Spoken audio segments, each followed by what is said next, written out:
বন্ধুরা দেখতে পাচ্ছ এটা এই গাছ সহজেই বুঝতে পারছো অ্যাডিনিয়াম গাছ। এটা সিঙ্গেল পেটাল অ্যাডিনিয়াম গাছ, একটা প্রচুর ফুল দিয়েছে। তো আমার সময় হচ্ছে না, এক এক করে সব করছি, গাছগুলোকে রিপোর্ট বা পোলিং করতে হচ্ছে আর কি সময় নিয়ে। তো গাছটাকে আমি তুলবো এবং একে একটু অন্য ডিজাইনে রিপোর্ট করব। দেখি, হ্যাঁ উঠে গেল, গাছটা সহজে উঠে গেল, দেখতে পাচ্ছ। ঠুকে দিলাম, সঙ্গে সঙ্গে উঠে গেল। আমি এবার কী করব, যে মাটিগুলো আছে সেগুলোকে একটু আমি ছাড়িয়ে দেবো। শিকড়ের সঙ্গে যে মাটিগুলো রয়েছে সেগুলোকে অনেকটা আমি ছাড়িয়ে দিচ্ছি। দেখো এখানে যেহেতু রিপোর্ট করব, আর শিকড় তো কাটা যাবেই, স্বাভাবিক, ওটা তো কোনো ব্যাপার নয়। গাছ রিপোর্টিংয়ের সময় শিকড় কাটা যাবেই, এটা স্বাভাবিক নিয়ম। তো এটা করা হয়নি আমার রিপোর্ট, অনেক গাছ করা হয়নি, আস্তে আস্তে করব। এখন সময় আছে প্রচুর, বর্ষাতেও করা যায়। এই তো গ্রীষ্মের এখন জ্যৈষ্ঠী মাস শুরু হয়েছে, সুতরাং এখন অনেক সময় আছে। আমি কীভাবে করছি সেটা দেখো। হ্যাঁ, এই যে গাছগুলো, এই শিকড়গুলোকে আমি কিন্তু শিকড়ের যে মাটিটা বা যেটা ছাড়িয়ে দিচ্ছি ফুললে। দেখো, দেখি তলটা কী অবস্থা হয়েছে। তলের অবস্থাটা তো বেশ ভালো রকমের, শিকড় গোল হয়ে ডিজাইন নিয়ে নিচ্ছে একটা, আর নিচের দিকে বাড়তে পারছে না। যাই হোক, দেখা যাক কী হয়েছে অবস্থাটা।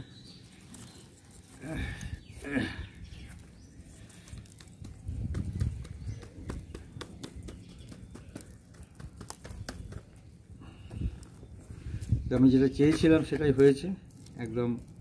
থার্মোকল দিয়ে দিচ্ছিলাম ভিতরে, থার্মোকলটা দেখো, দেখো থার্মোকলটা বের করে নিচ্ছি আস্তে আস্তে। এই যে থার্মোকলটা বের করে নিলাম।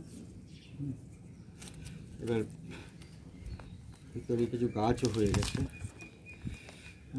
এই গাছগুলোকে একটু পরিষ্কার করে নিই। হবেই, স্বাভাবিক, গাছের ভেতরে গাছ আসবে, এটা স্বাভাবিক। শিকড়টাকে ঠিক করি, শিকড়টাকে দেখি কী অবস্থায় রয়েছে।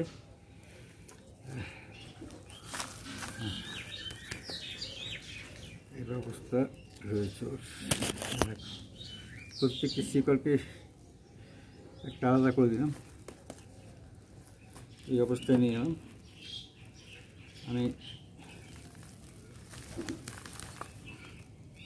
ওকে আবার রিপোর্ট করব। এখানে শিকড়টা দেখছে কি সুন্দর গোল হয়ে হয়ে যাচ্ছে, গোল হয়ে হয়ে নামছে। এরা একদম বন্ধুত্বের জট নিয়ে নামছে আর কি। তো এটা একটা ডিজাইন, এগুলোকে রাখবো কি রাখবো না দেখি, কোনটা রাখবো কোনটা রাখবো না একটু দেখে নিতে হবে। এখানে মাটি রয়েছে, মাটি থাকলে হবে না, মাটিটাকে ছাড়াতে হবে।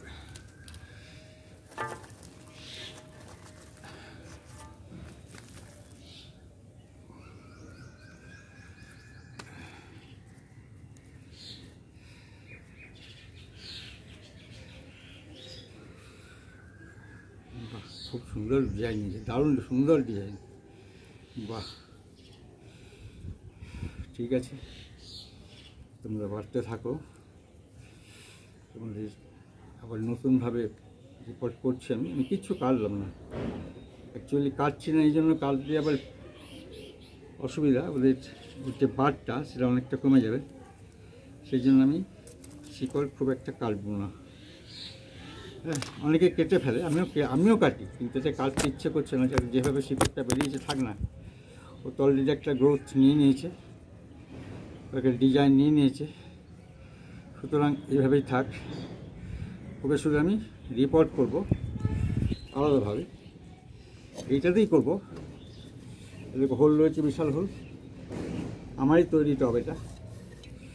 তো এটাতে আমি যেটা করছি সেটা দেখো, যে একটা খোলাম কুচি আমি দিয়ে দিচ্ছি, বড় হোলটা একটা খোলাম কুচি দিয়ে দিলাম। এরপর কিছুটা আমার তৈরি করা সয়েল, দেখো কলাম কুচি না দিলেও হয়, একটা নতুন ভালো জিনিসও আছে। আমি একটু কেটে নিই, তাহলে এটা দিলে সুবিধা হবে। এটা হচ্ছে নেট, এটা হচ্ছে ফাইবার নাইলন নেট। এটাকে আমি যেখানেই সাধারণত পারি এই হোলগুলোতে দিয়ে দিই। হোলগুলোতে কী হয়, পুরো একটা ছাঁকনির মতো ছেঁকে নেয়, অর্থাৎ মাটিটাকে বেরোতে দেয় না, জলটাকে বেরিয়ে যায়। যার ফলে কী হয়, গাছটার পক্ষে ও সারের যে সারটা দিলাম বা যে উপকারিতা যেটার মধ্যে রয়েছে সেটা নষ্ট হয় না। সেটা ঠিক চৌকো একটা কেটে নিই, চৌকো একটা কেটে নিয়েছি, নিয়ে হোলটাই দিয়ে দিচ্ছি। এই হোলটাই দেখো, এতে হোলটা দিয়ে দিলাম, বুঝতে পারছো? হ্যাঁ, এই হোলটা দিয়ে দিলাম, দিয়ে এবার মাটি দিয়ে দেবো। আমার তৈরি করা মাটি, এই মাটিটা তৈরি করা, এর মধ্যে পাথর টাথর সবই আছে। তোমার ইয়ে আছে, সবচেয়ে বড় ব্যাপার হচ্ছে যে তোমার ঘেঁস আছে, যেটা কামার সালে পাওয়া যায়, বালি আছে, গার্ডেন সয়েল আছে, তারপর কিছু চা পাতা গুঁড়ো আছে, মানে চা পাতা মানে পচানো চা পাতা, সব মিক্স করে রেখে দিয়েছি। আমি বস্তা থেকে বের করলাম, আমি মাটি অলরেডি আগেই তৈরি করে রেখে দিয়েছি। হ্যাঁ, এবং যখন যেটার প্রয়োজন হয় সেরকম পরিমাণ কখনো বালি মিশিয়ে দিই, কোনোটাই। এটা বালিও মেশানো আছে, এটা মোটামুটি প্রায় 50% বালি আছে, বাকিটা মাটি, ইটের টুকরো, তারপরে ঘেঁস, ইটের তোমার পাথরের টুকরো, ছোটো দানা পাথর, যেটা দেখবে যে বাড়ি তৈরির সময় যে এতে ব্যবহার করে, মানে তোমার ওই বালিটাকে চেলে নেয় প্লাস্টার করার আগে, সেই বালির উপরে যে ছোটো ছোটো কাঁকড়ের দানা থাকে সেটাও দেওয়া আছে। এইভাবে এটা দেওয়া আছে। আর একটা দেওয়া আছে কি, হাতে আছে হাড়গুলো দেওয়া আছে, হাড়গুলো দেওয়া আছে। এরপরে আমি এটাকে অলরেডি একটু মাটি দিয়ে দিই, মাটি দিলাম। এবার মাটি দেওয়ার পর আমি যেটা করবো, এটা হচ্ছে একটা কৌটোর ঢাকনা, প্লাস্টিক। এই ঢাকনাটাকে আমি কিন্তু প্রথমে চাপা দিয়ে দিলাম, এইখানটায় গোল করে চাপা দিলাম। হ্যাঁ দেখো, দেখিয়ে দিই তোমাদের, এরকমভাবে দিলাম। এর উপরে কিন্তু গাছটা বসাবো, অর্থাৎ ওর যে শিকড়গুলো বাড়বে সেগুলো একদম সোজা যেতে পারবে না, মেঘে যাবে। আমি একটু উঁচু করে বসাবো গাছটাকে, এইভাবে বসাবো। যেভাবে ছিল মাটির মধ্যে তার চেয়ে একটু বেশি উচ্চতায় ওকে বসালাম। এবার যেভাবে ও লাগবে, লাগার পর আমি কি করব না, আস্তে আস্তে পরবর্তী যখন আপডেট দেবো, সেই পরবর্তী আপডেটের সময় আমি একে দেখাবো যে কী পজিশনে এসছে গাছটা, আমি কী করতে চেয়েছিলাম, হ্যাঁ, কী করতে চেয়েছিলাম, কী হয়েছে সেটাও আমি কিন্তু দেখাবো। খুব বেশি মানে একে দিলাম না, খাবার কিন্তু যা দেওয়া আছে প্রচুর খাবার দেওয়া আছে, প্রচুর খাবার দেওয়া আছে। এবার হ্যাঁ, এবার দিয়ে দিচ্ছি।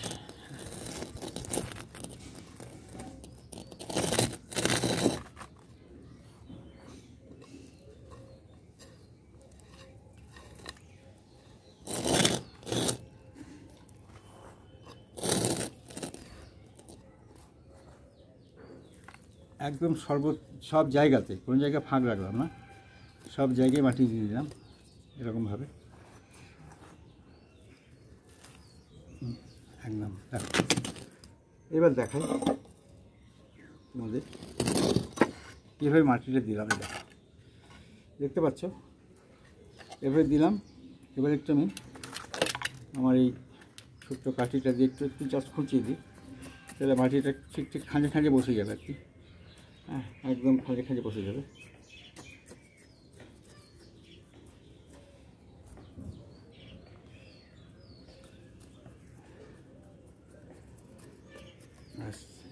হয়ে গেল, ঠিক একদম অপূর্ব সুন্দরভাবে বাড়বে, সুন্দর বাড়বে। ও যেহেতু সাল পায়নি 1 বছরের মতো, সেই প্রথম লোকে যখন পড়েছিলাম গতবার, সেই মাটিতেই ও ছিল, যার জন্য ও ফুল টুল আর দিতে পারছিল না সেভাবে। যার জন্য আমি কী করবো, আমার কিছু কাজ বাকি আছে। সেই কাজটা হচ্ছে যে দেখো, আমি যে ডালগুলো রয়েছে এই ডালগুলো আমি কিন্তু একটু কাট করব, কারণ এত বড় বড় ডাল লাগলে ফুল আসবে না।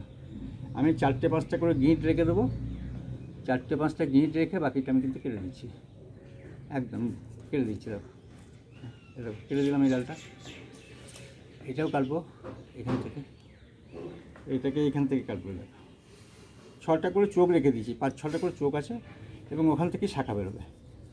ব্যাস এটাকেও কাটবো।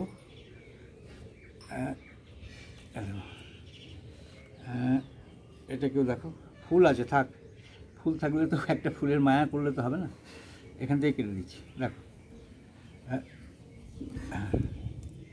এটাকেও কাটবো।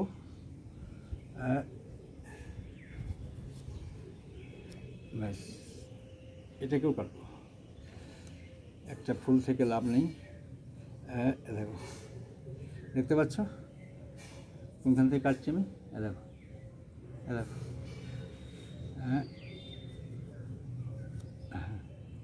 তাহলে গাছটা কী ছিল আর কি হলো, দেখো কী ছিল কী হলো। আমি এরপরে কি করব না, আমার যে তোমার রোটিন পেপার রয়েছে সেটা দিয়ে আঠাগুলোকে মুছে দেবো, আঠাগুলোকে মুছে দিতে হবে। আঠাগুলোকে মুছে দিলাম এরকমভাবে। এরপরে আমি অ্যান্টি ফ্যাঙ্গাস লাগিয়ে দেবো। অ্যান্টি ফ্যাঙ্গাসটা লাগাতে হবে এই জন্য যে যাতে এটা কোনো রকম ক্ষতি না করতে পারে। অর্থাৎ এবার কী করবো, অ্যান্টি ফ্যাঙ্গাস দিলে কী হবে, পচন হবে না, কিচ্ছু পচন হবে না, ও নিজের গতিতেও বাড়তে পারবে। এবার এটাকে তুলিটা নিয়েছি, ওই জন্য তুলিটা নিয়ে আমি একটু করে অ্যান্টি ফ্যাঙ্গাস লাগিয়ে নিচ্ছি এখান থেকে, এগুলো লাগিয়ে দিচ্ছি।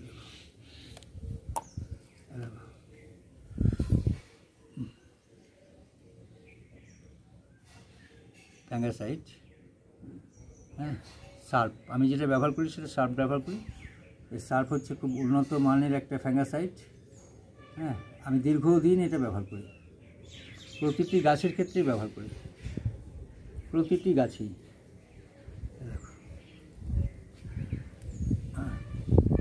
এটা হবে কি আর কোনো রকম ফ্যাঙ্গাস আক্রমণ করতে পারবে না, যার জন্য আমাকে এটা দিতে হয়, আমাকে দিই। অন্য ইয়েও আছে বাজারে, প্রচুর পাওয়া যায়, একতারা আছে, আছে, কিন্তু আমি এটা দিয়ে সবচেয়ে বেশি উপকারিতা পেয়েছি গাছের। দিয়ে দিলাম, এইটাই দিতে হবে একটু। কীভাবে দিচ্ছে এটা পরপর ঠিক এভাবে যদি করো তুমি প্রতিটি গাছকে রিপোর্ট করতে পারবে, মানে নিশ্চিন্তে পোলিং করতে পারবে, কোনো রকম ক্ষতি হবে না গাছের। অথচ গাছে দেখবে গাছটার ডিজাইনটা আলাদা রকম হয়ে যাবে, গাছটার শেপটাই চেঞ্জ হয়ে যাবে একদম, মানে ভাবতে পারবে না যে তুমি যেটা করতে চাইছো সেটাই হবে। এটা এখানটা দিবি, দেখতে পাচ্ছ,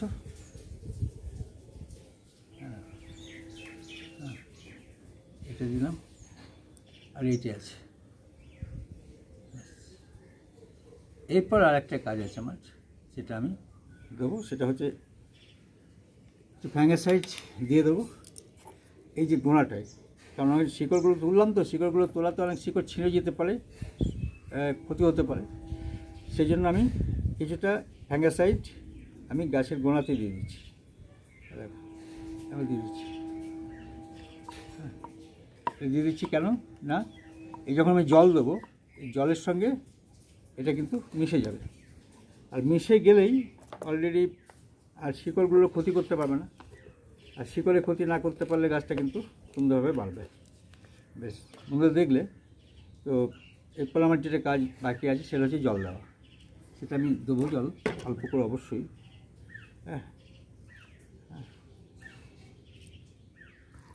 বেশি জল দেবো না, এটা সবচেয়ে মজার ব্যাপারে, এই গাছটা বেশি জল সহ্য করতে পারে না, যার জন্য আমি একে অল্প পরিমাণ জল দিয়ে দেবো, যেটুকু শিকড় ভেজানো জল। আমি দেখবো নিচে জল বেরোচ্ছে কিনা, ব্যাস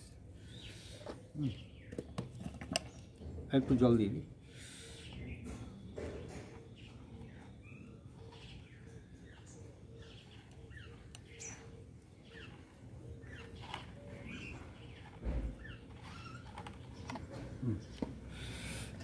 নিচে জল বেরোতে শুরু করেছে, যার জন্য আমার কাজ কমপ্লিট। তো তো বন্ধুরা দেখতে পেলে কীভাবে অ্যাডিনিয়াম গাছটাকে আমি রিপোর্ট করে তারপর প্রুনিং করলাম। তো ভিডিওটা যদি তোমাদের ভালো লেগে থাকে তাহলে অবশ্যই লাইক, কমেন্ট এবং শেয়ার করবে।